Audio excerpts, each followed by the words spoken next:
안녕하세요. 시니어 정보쇼입니다. 앞으로 고령 운전자들은 야간이나 고속도로 등 특정 조건에선 운전을 할 수 없게 될 전망입니다. 경찰청은 2025년부터 고령자의 운전 능력에 따라 야간이나 고속도로 운전을 금지하는 등 고령 운전자 조건부 면허제도 도입을 추진한다고 밝혔습니다. 그 이유는 노인 인구수의 증가에 따른 고령 운전자 교통사고가 늘어난 데 따른 대책인데요. 이를 위해 내년부터 3년간 가상현실 VR 기반 운전 적합성 평가 방안을 마련하기 위한 연구개발에 착수했으며 연간 12억 원씩 3년간 36억 원의 예산이 투입될 예정입니다. 여기서 조건부 면허는 무엇일까요?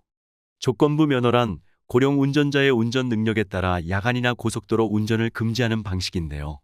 국내 고령 운전자의 기준은 65세 이상입니다.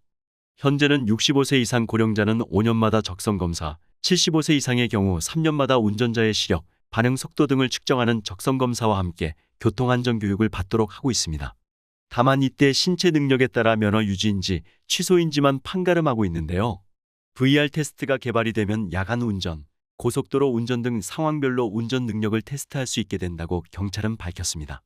이에 따라 조건부로 야간 운전 제한, 장거리 운전 제한, 고속도로 운전 제한 같은 제한을 두겠다는 게 경찰의 구상이며 긴급제동 장치나 차로 이탈 방지 장치 등 운전보조 장치를 장착한 차량만 운전하게 될 수도 있다고 합니다. 하지만 테스트에 통과하지 못했다고 해서 무조건 제한을 하는 것은 아니며 최종 결정에는 의사나 교통 전문가 등의 판단이 개입될 예정입니다. 향후 구체적인 적용 연령 또한 관련 연구를 진행한 후 결정할 계획이라고 밝혔습니다. 여기서 VR 테스트란 컴퓨터로 만들어 놓은 가상세계에서 사람이 실제와 같은 체험을 할 수 있도록 하는 최첨단 기술을 이야기합니다. 이렇게 가상현실을 기반으로 하여 상황별 운전 능력을 테스트하는 것이죠. 현재 인구 고령화에 따라 운전면허 소지자 중 65세 이상 고령자 비율은 매년 늘고 있는 추세입니다. 2008년 100만여 명에서 지난 2019년 333만여 명으로 증가했고요. 전체 교통 사망사고 중 고령자가 낸 사고 비율 역시 지속적으로 증가 추세에 있습니다.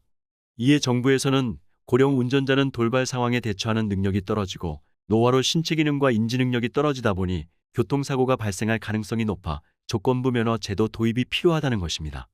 또한 이 제도는 이미 선진국에서는 실질적으로 운영이 되고 있기도 합니다.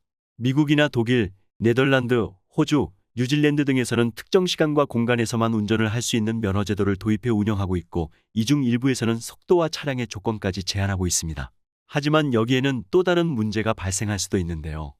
농어촌 지역의 고령 운전자의 경우에는 운전이 생계와 직결되는 부분이기 때문에 운전을 금지한다면 큰 타격이 있을 것으로 보이며 현재 우리나라는 지속적으로 고령 인구가 증가하고 있어 교통사고 비율 역시 증가할 수밖에 없다는 의견도 있습니다. 여러분의 생각은 어떠신가요? 고령 운전자 조건부 면허 제도가 도입되는 것이 맞다고 생각하시나요? 요즘 같은 100세 시대에 60대는 40, 50대와 별반 차이가 없을 정도로 건강하고 활동적인 분들이 많은데 60대부터 운전이 제한된다면 불편한 부분이 상당히 많을 것 같습니다. 또한 1인 가구가 점차 증가하면서 혼자 사는 어르신들은 출퇴근이나 병원에 다니려면 고령이라고 해도 운전해야 할 상황이 많은데 이런 부분도 정부가 앞으로 풀어가야 할 숙제일 것 같습니다.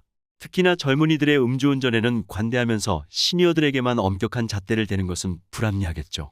고령자 운전 제한에 앞서서 음주운전, 과속운전, 난폭운전을 하는 20, 30대도 운전 능력 테스트를 통해 면허 제한을 하면 좋을 것 같습니다. 오늘 내용 도움이 되셨나요? 도움이 되셨다면 주변 지인분들께도 영상 공유 꼭 부탁드리고요. 저는 다음 시간에 시니어분들께 더욱더 유익한 내용으로 찾아오겠습니다. 끝까지 시청해 주셔서 감사합니다.